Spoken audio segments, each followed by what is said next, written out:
Duffy. This is Star Seeds of Freedom. Today's interview centers on freedom, of course. And there are so many ways to act on that and to think about it.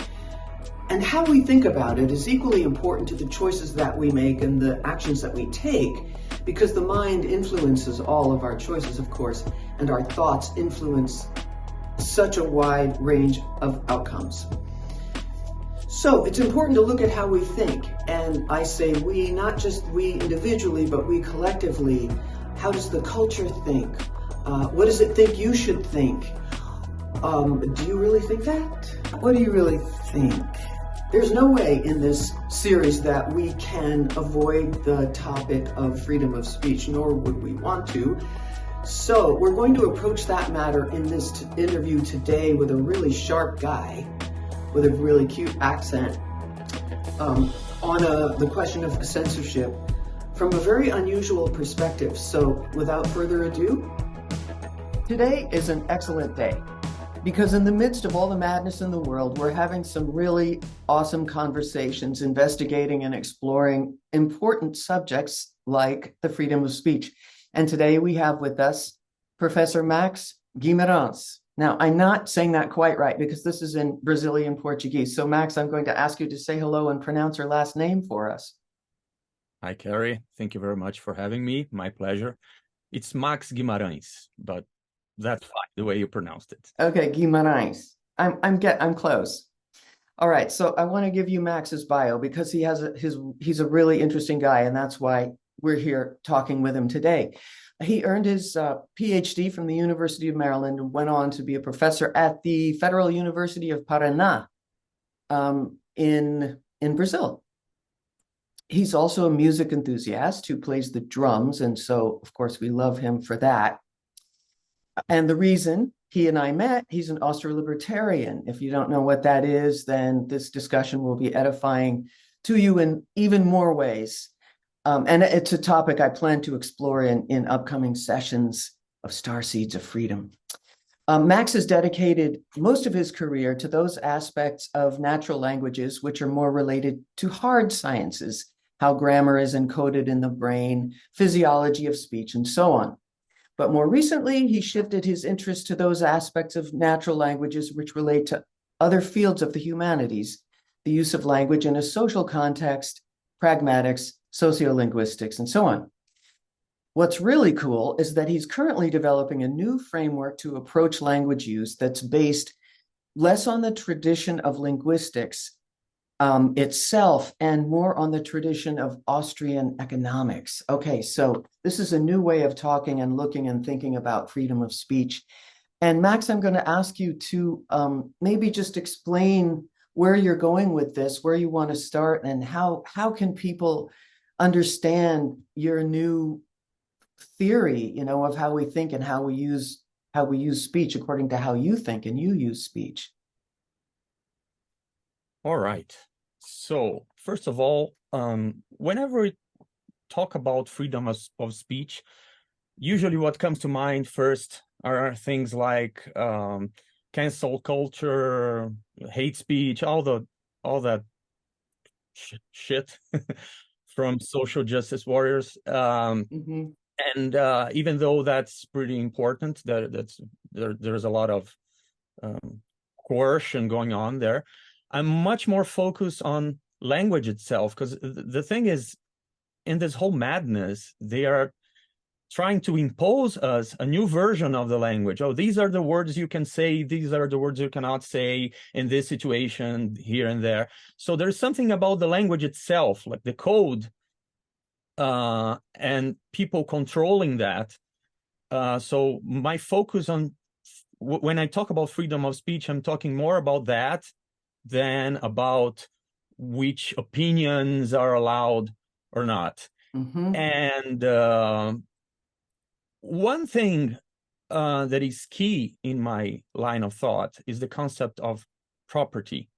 And this links, I think it links very well with what you talked, what's his name? Brent Johnson, I think. Yeah, Brent Johnson. Yeah, the whole episode is about property. And this is something that is key in economics, but not in linguistics, unfortunately. So the way I think about these things is, this is all about property. Freedom and property are very linked together, very much linked together. Yeah. And in order for me to approach those aspects of language, I have to use the methodology and the concepts of Austrian economics, because linguistics itself doesn't give me so whatever, right? So first of all, and what I'm gonna say now is very much related to the work by Ludwig von Mises, Okay. an Austrian economist. Right. So there are some statements here which I think, yes, Human Action, this great book. Here's a summary. All humans constantly have plenty of needs, desires. I'm not gonna go philosophical here, distinguishing a need from a desire. And this drives us to constantly seek satisfaction increase.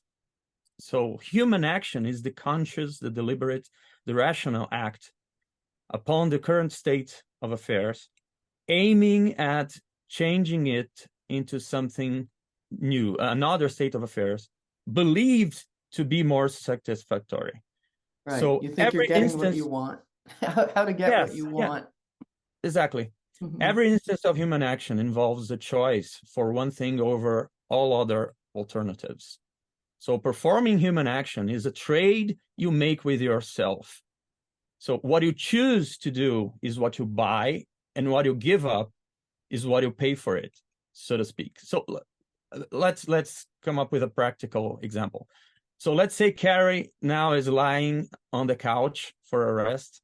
So now what?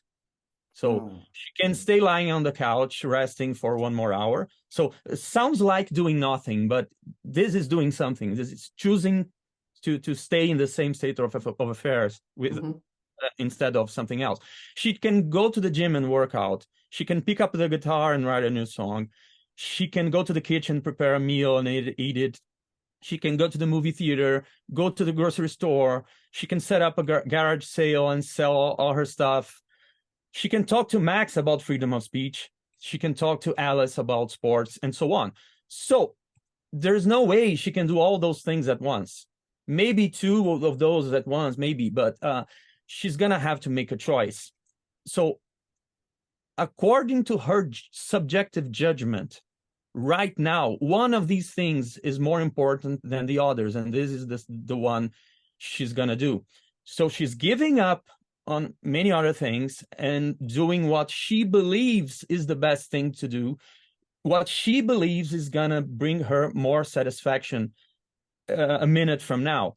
A minute from now, she can say, well, bad decision, but decisions are made at that point. So this is human action. Yeah. We do this all the time, and we do this when we talk. When we talk, we are exchanging information. So it's a choice for my choice and your choice, Carrie, to be talking about these subjects right now instead of doing anything else. This is human action. This is choice. And this can be thought in terms of economics. So now we need to introduce another concept from Austrian economics, the basic concept of good.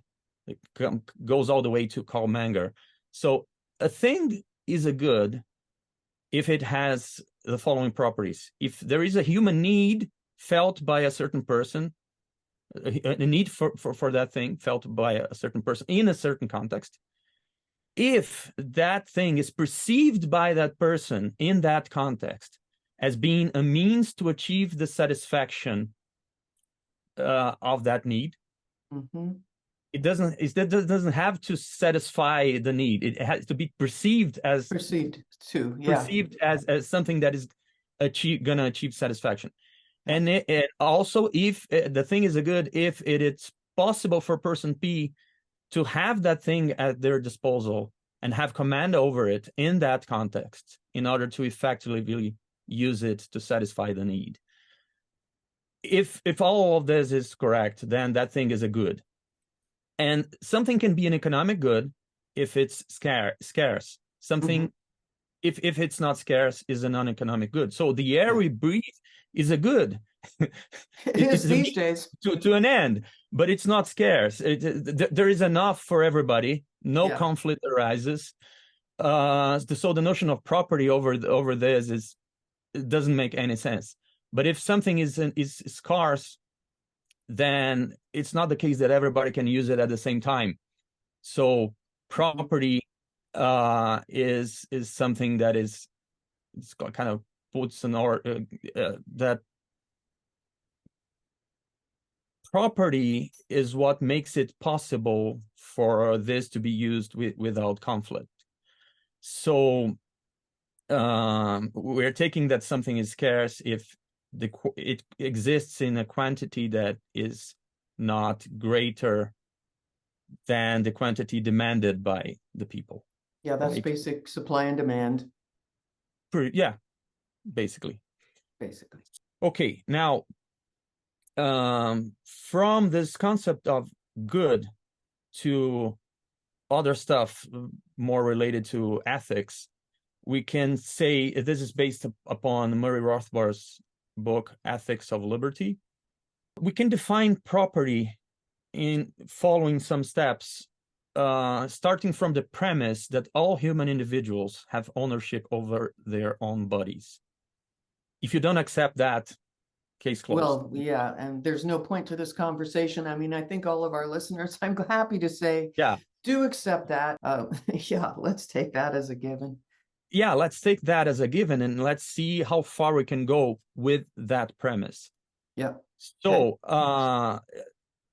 if there is something out there that has no owner, it's legitimate for anyone to go there and appropriate that thing. So, I mean, the wild, there is whatever, some kind of food. Nobody's the owner of that thing. I can go there and claim property over it because there is no owner, right? Otherwise, first human beings would never be able to eat. That's basically it, right? So there's property, which is the result of original appropriation. And there's property, which is the result of free exchange, right? I can give something to you, I can sell something to you, so long as it's voluntary. That's about it. So, but then now you have the concept of property, and only the owner of something can decide if, how, when, and by whom that something can be used, right? If I'm the owner of an object, I can destroy it, I can discard it, I can sell it, I can donate it, whatever. If I'm the owner of it, otherwise, who am I to say what to do with this thing? That would be private property rights. Private property rights, right? And so, which is precisely the thing that solves the problem of who gets to use what, how, and when. So, according to this line of reasoning, freedom rights boil down to property rights. You have freedom to do whatever you want, so long that it doesn't violate other people's property rights, other people's bodies, other people's belongings, and so on. If it doesn't violate any of that, you can do whatever you want, right? And this seems obvious when we talk about economic goods. So this book belonged to me, and I can do whatever with this book. You can't, because you don't own it. But this whole reasoning can go one step further, and we can talk about non-economic goods in this framework. And one author that is very important to all this is Stefan Kinsella, who's originally a lawyer, and we can call him an economist in the Austrian tradition. He has a book called Against Intellectual Property. And his point is that there is no legitimacy in having property over non-economic goods. The ontology of those things is such that it's impossible to own those things by the very nature of those things. They exist in abundance. They can be used by everyone at the same time without conflict. So abstract ideas are non-economic goods, right? Suppose, for instance, that Carrie invented a new hand technique for playing the guitar, right? Or she invented a new kind of string musical instrument, right? Fine, great, congratulations. But what if I copy Carrie's playing technique and start using it in my performances? Well, if I copy that, it's copy and paste, it's not cut and paste, because when I use that technique to make music, I'm not stealing anything from her. I mean, she still has command over that technique to use that whenever she wants, right? So it's ideas in her mind. It's a knowledge of playing the instrument in a certain way. It's ideas in her mind. I have a copy of that idea in my mind, and I can use it. So if I use it, I'm not stealing anything from her, right? This is Stefan Kinsella. Yeah, that's his theory about that. Yeah. Yeah. So in the end, what is language if other than ideas in people's minds, right? Because we can think of language as a social construct, something that exists in society. Yeah, but ultimately there is no language if there is not a whole bunch of people with brains and language in their brains, right? Words and syntactic rules for word combinations and all that. So language is nothing but a bunch of ideas in people's minds. So word-like units and rules of grammar are mental entities that are part of people's knowledge. And we use that to communicate. So in order for any language to play its communicating role, it must be the case that many people within a given community share most of the same linguistic resources, for sure. But that doesn't mean that I own that word, or you own that word, or everybody owns it. It's nobody owns the words. So yet, no particular language is exactly the same language across all speakers. There's no such thing as English in the usual sense. Because of self-expression. There's self-expression. So there's always room for that, right? And there's variation there. Yeah, there's variation when it comes to how I'm gonna use the words of the language, but the words and the rules that are available to me and the ones that are available to you are not exactly the same. They're almost the same. There's always something you got from here, from there, you know, dialects, so to speak, dialects. In a sense, so there are as many English-like languages as there are so-called English speakers. So in this whole thing, it's important to keep in mind that I own my own body, hence my own mouth, my own ears, and my own brain, which is the language hardware. I might therefore own my own version of English encoded in my brain. We can concede that maybe, but I cannot possibly own other people's version of English. Neither can I own the master code of English. If it exists at all, and this is a big if, such master code is impossible to be somebody's property. Its parts can exist simultaneously in everybody's brains, so they are inalienable. So language is a non-economic good. There is no shortage of language. Me using the word book doesn't prevent you from using the word book any way you want. There is no, it's a non-economic good. So nobody has property rights over the language. Hence, nobody gets to decide who uses which parts of the language, when and how. So this word reminds us of slavery, so we shouldn't use it, whatever, and pronouns, neopronouns, whatever, people can use neopronouns. I think it's dumb. I think it's ridiculous, but it's their right. right? They use new Yeah. pronouns. Fine, fine by Knock me. yourself out. Knock yourself out. Yeah. And you can use a certain word like, okay, you can use the word fascist in this distorted way, right? But don't try to, you're not the boss of me. So don't try to impose that specific version of the word fascism to me. I'm going to still use the word fascism to mean, or the word woman or whatever, the way it reflects my worldview. Yeah. So anybody trying to control you by controlling your language is somebody who is trying to claim property over your language. No, you don't own the language. Yeah. You don't own the words, Yeah. the words. So that's pretty much where the Austrian economics participates in this whole thing, and we can add other stuff that comes from linguistics per se. Well, and Austrian economics is such a great basis because it is based on human action rather than a top-down system that's been imposed where we're supposed to, again, follow certain rules in order to achieve a certain outcome, which, by the way, never works.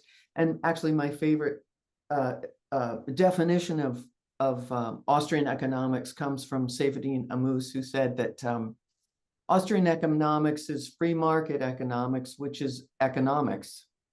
It's the only real economics because everything else is false. Has been structured, and then you do get into socialism and fascism and everything like that, and then there are claims upon the language that are invalid.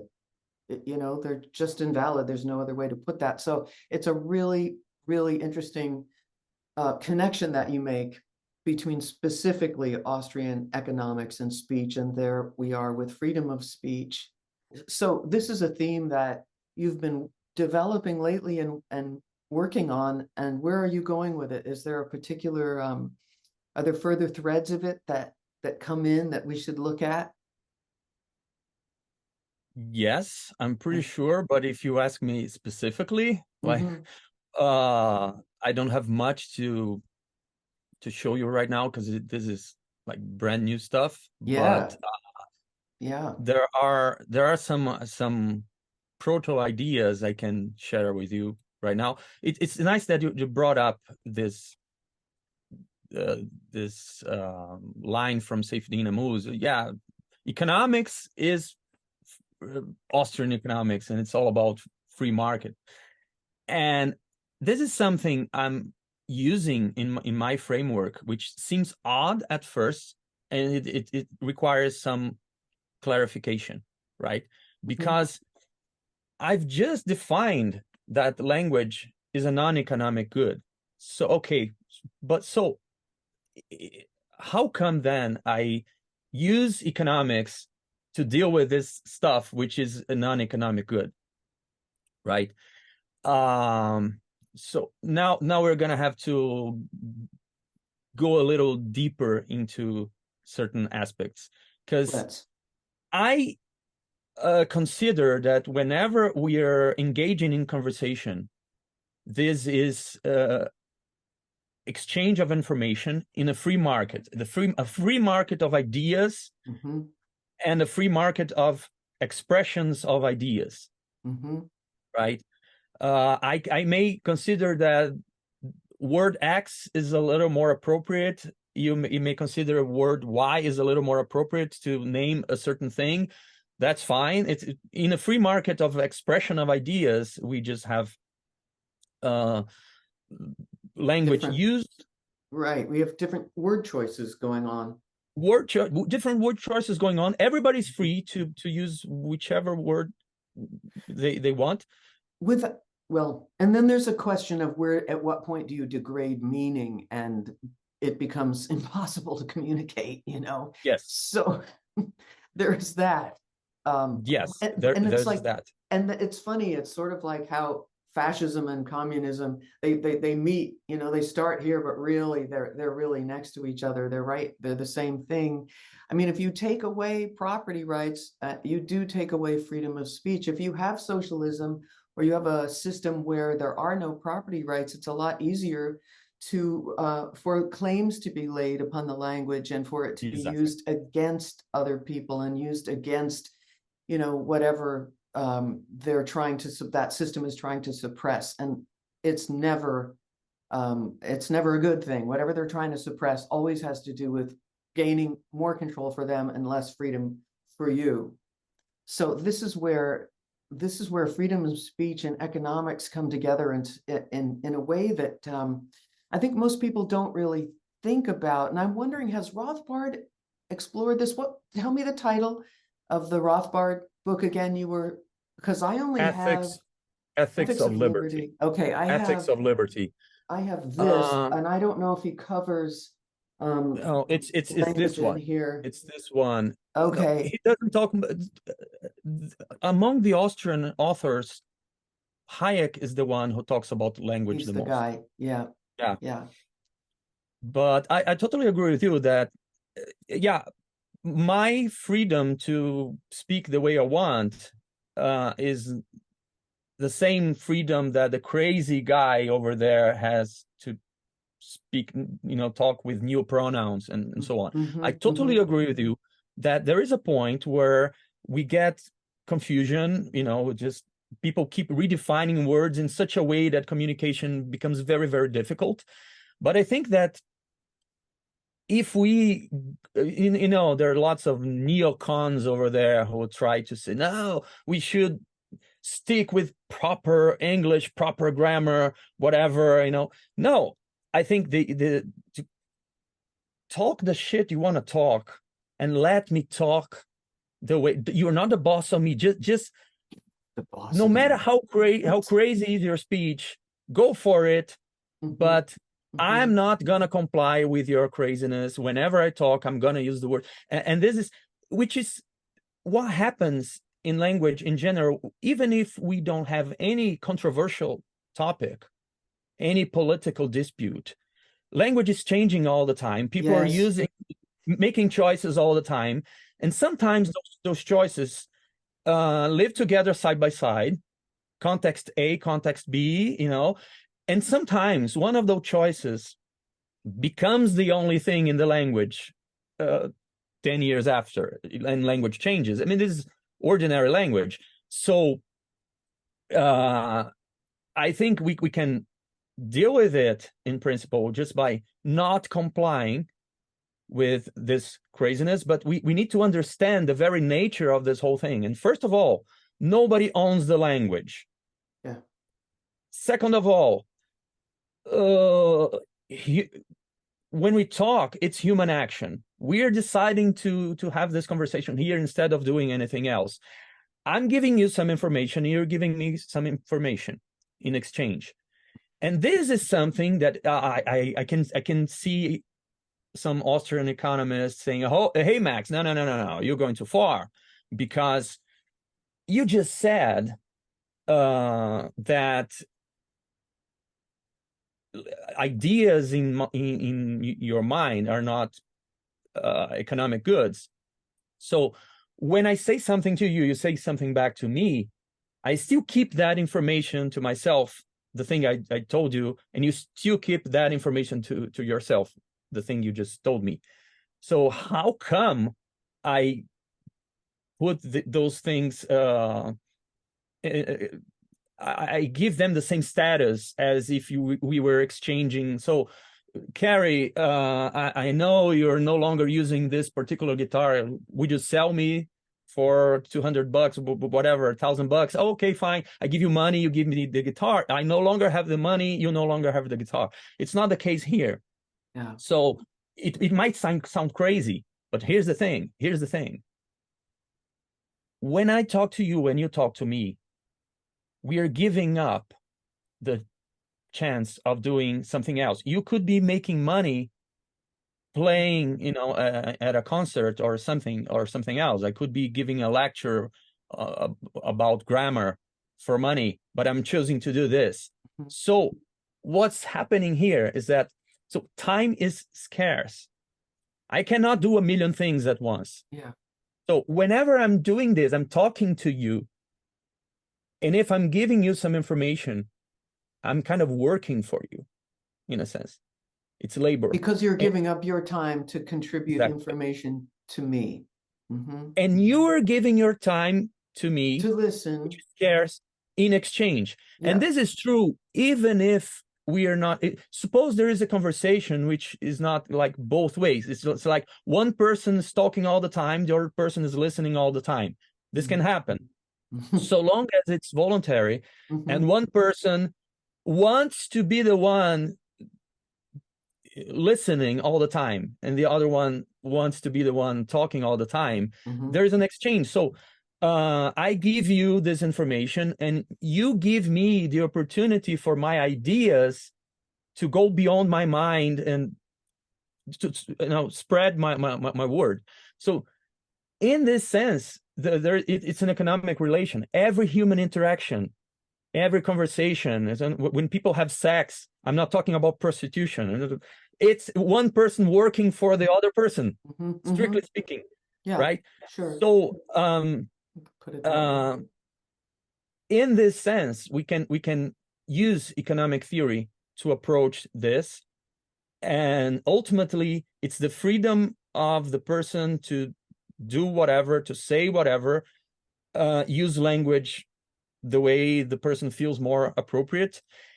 And in order not to fall into those traps, I know you're very concerned with those things, neopronouns and distorted language out there. And maybe we can talk about that. And in order for us to talk about that, we need to go a little bit into linguistics per se, if you Okay. Well, what I think that what concerns a lot of people is language meaning being distorted, language being used to distort meaning, and language being used to distort our actual experience. That's where it gets tricky. I mean, there's one thing to have grammar as a basis, as a structural basis, so that if you can create from there, and you can create beautiful poetry, and you can make great speeches, which wouldn't be great if there were no grammar that you were jumping from, so that when you break the rule, it actually has meaning that you broke the rule. You know what I mean? But if it's all just rule breaking and you can say whatever you want, and then you start twisting start twisting people's minds with language, because you're twisting meaning. And I think that's where we've jumped off. We've really kind of jumped off the edge here. I use that term very generally. Saying a woman is a man and a man is a woman, and then suddenly, a highly educated person can't even define a biological sex. It's just so ridiculous. And everybody knows that it's kind of a joke, but it's a really bad bummer of a dangerous joke. Yes. So we're going to laugh here anyway, because that's how you get through. Sorry, just got to laugh for a minute because it's so bloody stupid. I just can't even really believe it sometimes that this is even happening. But I want to stay in our intelligent conversation here, so I just had to give that a little break. Yes. How do we get further into linguistics to dig into that? Where do we go with that to dig into that question? Is that something we want to explore? Or do we need to set up a separate conversation? I'm game for it. Either way. Let's do it. All right. Okay. Let me share the screen for a moment. What do you got for us, Max? I'm gonna display here on the screen a scheme that was developed by Roman Jakobson, a very, very important linguist. He did a whole bunch of stuff, but this thing is something very, very basic, very, very basic. This is taught to freshmen at universities, not necessarily linguistic majors, in journalism, whatever. This is very basic. Okay. So in order for us to have an act of communication through language, we need the speaker and the listener, right? It could be a group of people on each side, whatever. No, and the speaker could be a writer, the listener could be the reader, but you know what I mean, right? So, but the moment they communicate, there is a message. The message is always about something. So there's the subject of the conversation. So let's say we're talking about sports, we're talking about swimming, you know, and the speaker is going to say something about this subject, right? But this involves other things as well, as Jacobson pointed out. So there is the code. So I cannot convey the message if there is no code. In this case, the English language, right? It could be, this could be valid for other means of communication that are not language, but, you know, and I'm taking for granted that people distinguish between language like English, Japanese, etc., from other means of communication. So there's the code. Let's say the English language, the words of English, the grammar of English. Okay.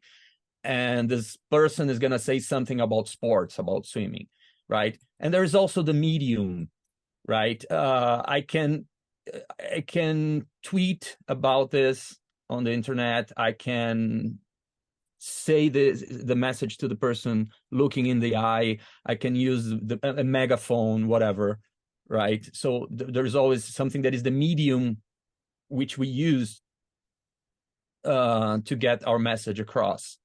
So these are the aspects, the pieces of this puzzle that happen whenever we have a speech act, right? And now I'm gonna talk about this, including the concepts of Austrian economics. So who owns the speaker, who owns the subject, who owns the message, and so on and so forth, right? So that's what this slide says. Well, who owns the speaker? And that's really, I mean, I can't help saying, you know, look at the media and you like, who owns Yeah, so, but in principle, if I'm the speaker, I'm the owner of myself, and that's about it, right? Yeah. So in our world, exactly, in the real world, in the real world, in the only real world, in the right world, in the good world, in the happy world, in the free world. Exactly. So, but let's say, well, the subject is swimming, sports, and somebody says it's unfair that Leah Thomas competes in the NCAA Division I Women's Swimming Championship. Let's say somebody says this. So the subject is, well, sports, women's sports, swimming, and so on. And this is one possible message among many others. Using English as the code, the medium could be whatever, the radio station, whatever, right? And another person can say it's fair that Leah Thomas competes in whatever, right? I mean, another opinion in terms of freedom of speech. I think the second person is nuts, but this person has the right to say it because nobody owns the subject. Emoji has a mask on. Exactly. Just noticed that. Yeah. It's awesome. Nobody owns the subject. I even wrote some note here. So who has a say on this? Athletes, physiologists? I think everyone. Okay, athletes and physiologists may be, you know, may have, for sure they know about the subject more than you and me, but, you know, I still can say whatever I want about this. Yeah. So the subject, transsexuals in sports, is not anyone's property. So anyone can say whatever because nobody owns the subject. And now let's say that the speaker is Leah Thomas himself. And he says, I'm a woman. Well, he can say that. If he thinks he's a woman, okay, say you're a woman. Say fine. But the thing is, now this person is talking about himself. So there is a coincidence between the subject and the speaker. The speaker is the subject of the conversation at the same time, right? But the thing is, okay, this person owns himself, but that doesn't mean that this person owns the subject, Leah Thomas. Right. These are two distinctive distinct concepts, right? So he can say I'm a woman, that's fine. But Leah Thomas being the subject allows other person to say you're a man. Yeah. Right? So Yeah. now listener and speaker switch positions, and the message, so the subject of the message coincides with the listener, but again, two different entities. So the subject, Leah Thomas. So, okay, I can say you're a man. I can say you're a biological male. I can say you're a trans woman, not a woman. Or I could have said you're a woman. So none of each of this is referring to the same entity in the world, but we have an additional subtlety of information, which is it's referring to the same thing, but it's conveying a different message when it comes to my subjectivity, but what I think about that. Mm-hmm. And whatever I do, so whatever Leah Thomas is, it's not going to be changed just because I called this person woman or man or biological male, trans, whatever, right? And I can do any of those because nobody owns the subject, and the subject in the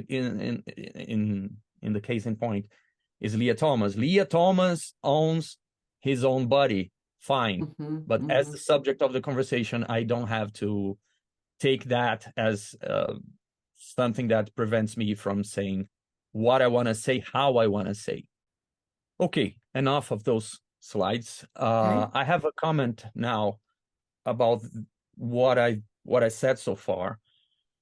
I think it's pretty clear the distinction between the listener and the listener as the subject of the conversation. Same thing for the speaker. And something that happens all the time is people saying, "No, you should treat me by the correct pronouns, otherwise you're oppressing me," and so on. Right. Right? You're not and doing I have what the I right want not you to. Yeah, I have the right not to be offended. That kind of stuff, right? So, so some comments about the alleged right not to be offended. And I'm linking traditional linguistics with praxeological linguistics.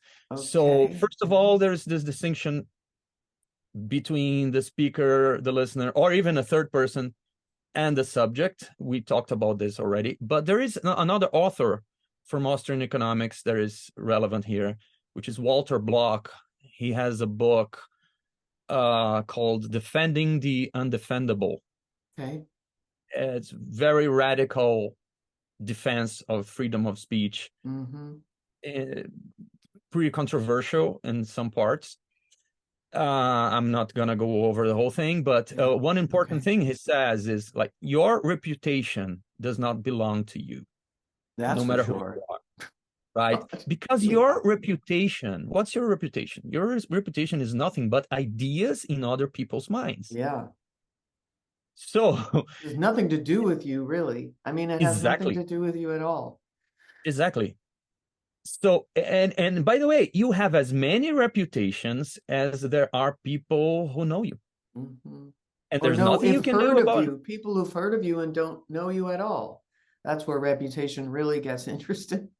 It has a life of its own. It's not your life. Yeah, it's not like, oh, there's nothing I can do about it. There is something you can do about it, but okay, I can act in such a way that I'm gonna induce that person to have good ideas about me. Yeah, you can do it.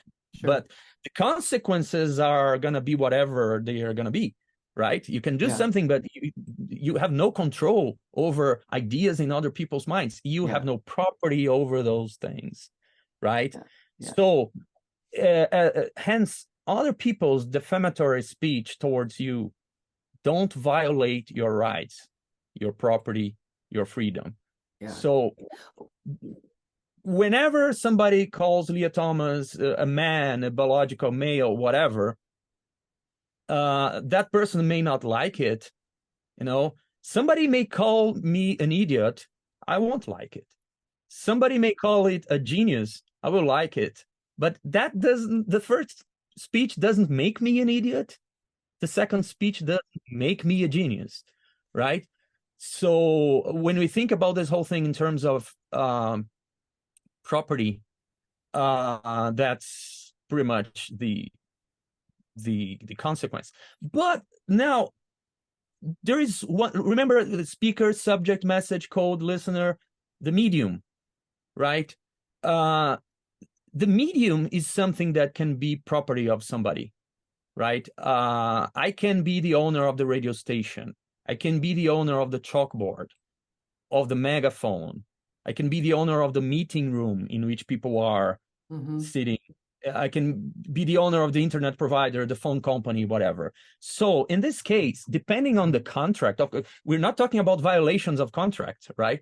But if people agreed upon certain conditions at first, whatever the owner of the medium says has to be law, right? Yeah. So this is my microphone, my amplifier, whatever, and we are gonna discuss this topic, but you're not allowed to say bad things about God or whatever. If I'm the owner of the microphone, it's my loss. Well, and if you don't agree with it, you just say, I'm sorry, I'm not participating. Yeah. It's a matter of what you agree to. As you're talking about this, I'm thinking about defamation and libel and how, where that line is drawn, because you can say whatever you want, but if you're publishing it, I believe is the definition. I was just trying to find that. And it's injurious to the person you're talking about, then you get into another a whole other realm of speech, because of that injury being done, and then that has to be provable that it was, the other thing that's coming to mind a lot is what the Tower of Babel was really about, because I think that to confuse meaning through language and through censorship, we haven't even, that's the first time this word has even come up in this discussion, which is interesting. But what you're talking about, where you've agreed, then there is no censorship. But I think that might be what the Tower of Babel was really about. And I've heard a little bit about this. This is something that I want to look into, about the confusion of meaning, so that people get distorted, culture gets distorted, and things fall apart. If that sounds familiar at all. Absolutely. So my favorite thing about of what you've said really is, what it comes down to is, you're not the boss of me. You're not the boss of me. And when there's an attempt by a part of the culture, which we're seeing now, to control how other people talk, well, you've got yourself a problem, and even if you're not offended by what people say, there's still coercion going on. And then you get back to then you're back into socialism, where there's a system that owns the language and can coerce you into using it in a particular way, which narrows what you're even able to say and express. And then if you do that to people young enough, like when they're in kindergarten, then you're forming their thought, and even older people too, not just small children, but that's why they aim for small children, is to start tailoring, manipulating their thought early on. So there's thoughts that they must have and thoughts they cannot have, and so freedom of speech in that way becomes freedom of thought. I have a few things to say about it. Okay, let's hear. What do you have to say about that? Okay. When we talk about this, like controlling language as a means to control thought, what comes to mind is George Orwell's 1984. Okay, for sure.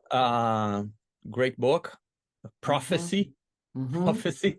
I love that book. I think that lots of that, a lot of stuff like that is happening right now. We've seen the World Health Organization like changing the definitions of herd immunity, definition of vaccine, definition Right. of pandemics, all of a Yeah. sudden, without notice, as if it has always been like that, Yeah, that's right. The Yeah, destruction of history and all that. exactly. Yeah, we have lots of that. Hmm. And my take on this is the following. Because before George Orwell, there were linguists, namely Edward Sapir and Benjamin Lee Worf, and there are contemporary guys like Guy Deutscher, who defend this idea that the language I speak shape my thoughts. My worldview is dependent upon the language I speak. Mm. Most linguists nowadays don't agree with this. Of course, we can debate, we can, sure, but my take on this is that no, it's not possible for anyone to change the thoughts of other people by changing the language. However, that doesn't mean that we should just say, oh, whatever, fine, let them play, let them like control the language. No. But let me give you one example or two, and this comes from cognitive sciences. For instance, if I have this object here and this object here, right? Mm-hmm. And I say, this is a Fleming, okay? Mm-hmm. You say, okay, fine. Carrie, pick up the spud. Your reaction is going to be to pick this one, right? Okay. That's the instinctive. It could be the case that this thing has two names, Fleming and Spud. Mm-hmm. Could be, right? But the first instinct is like, well, it's the other one. So we all have this bias that for everything, one name, for every name, one thing. Sometimes it's not like that. There are things with two names and so on. Sure. But there is this instinct. There's lots and lots and lots of biases that are deeply rooted into cognition.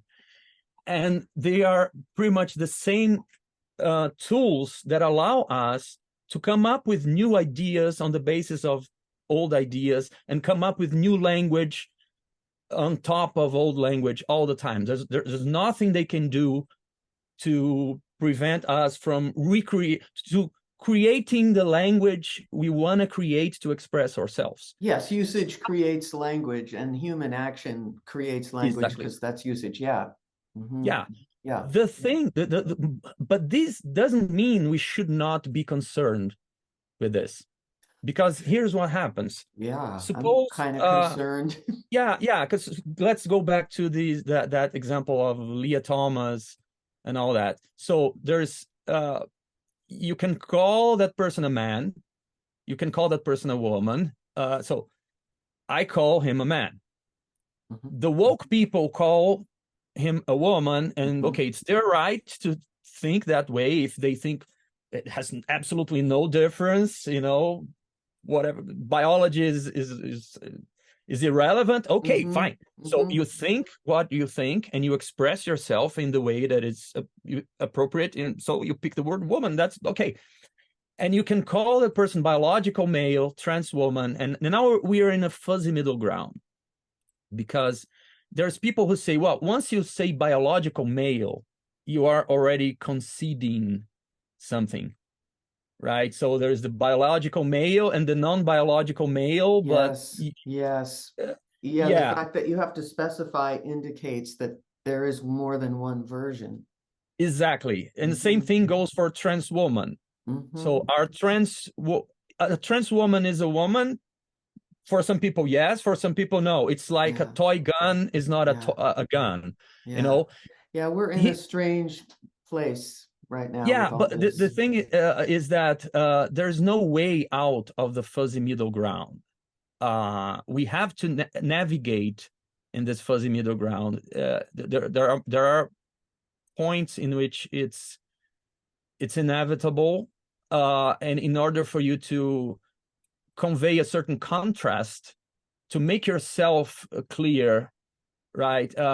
Because if you say a man, a man, a man, a man, a man, a man, a man, some person may think, oh, you're not talking about Leah Thomas. No, no, I want you to know I'm talking about Leah Thomas, right? And if the word man in this particular context is not going to work, I'm going to pick up an alternative just for right now. Yeah. Just for right now. Just right now. We're going to navigate our way out of that particular, I mean, that's a very loaded one. And that's, of course, the one to go to. This is such a huge, crazy issue right now. So it makes sense that this is the one we're using to talk about how language is used and misused and distorted and manipulated and meaning. I do think we'll navigate our way out of this particular fuzzy ground, because this can't last. And that's a separate subject about why this can't last, and about like human reproduction, you know, questions like that. So that's not for this discussion, but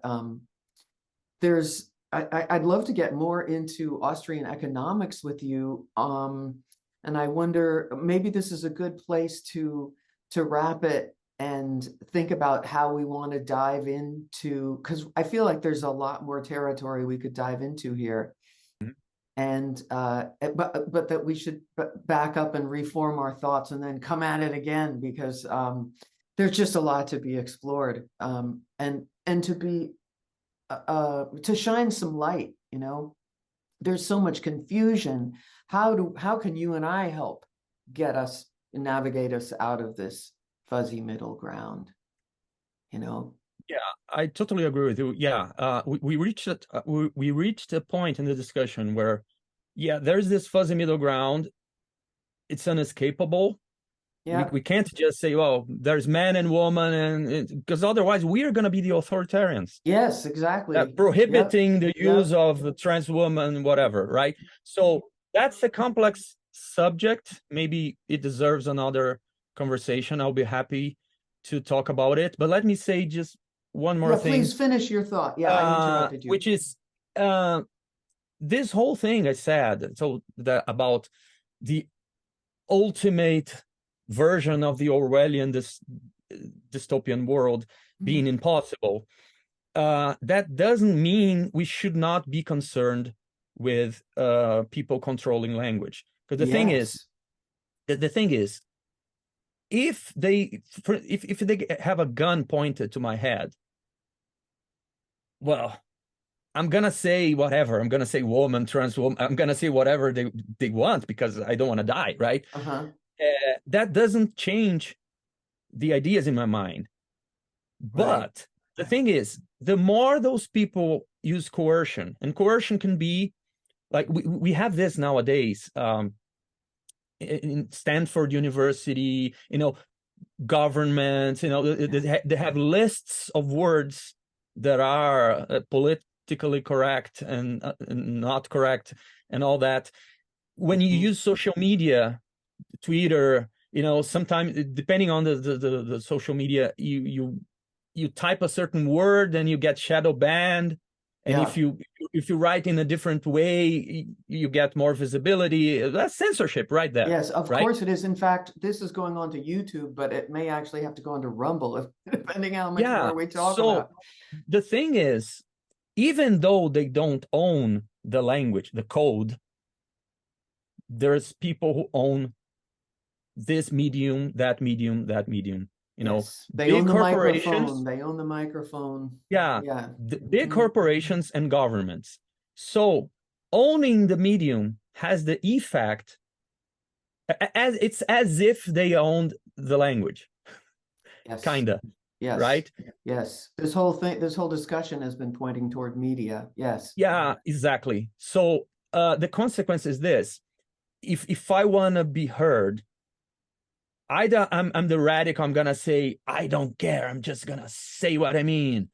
Great. There are many occasions where this is exactly what you have to do, and screw everyone who disagrees with you. That's it. But there are situations where when you do this, the consequence is that you're gonna be censored. Nobody's gonna hear you. Right? You won't.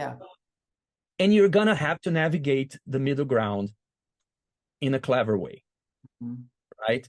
Mhm. And the thing is, because they own the medium, they have this much power. And when they are kind of winning the game, they have the power to make certain linguistic expressions shadow banned, so to speak. Yeah. So Yeah. those specific words are not circulating. Yeah. Therefore, the ideas tied to those words are not circulating. They're still in my mind, but it's hard for me to have those ideas in other people's minds because I'm having trouble communicating. The example I gave you, like the phlegmic and the spud, Yes. can be translated to ordinary language, like for car and automobile. Mm-hmm. Oh, the same thing. It refers to the same object, yes, but it's, different aspects. We talk about automobiles when we talk about the industry and whatever, and no, I'm gonna drive my car back home. You don't say I'm gonna drive. So it's very, very rare in language that we have two words that are absolutely perfect synonyms. I don't think there are any real synonyms. Exactly. Yeah, no. And it just means similar, not the same. Exactly. Similar, not the same. And when one of these gets censored, the ideas are still there. But if the word is not circulating, those ideas are not circulating.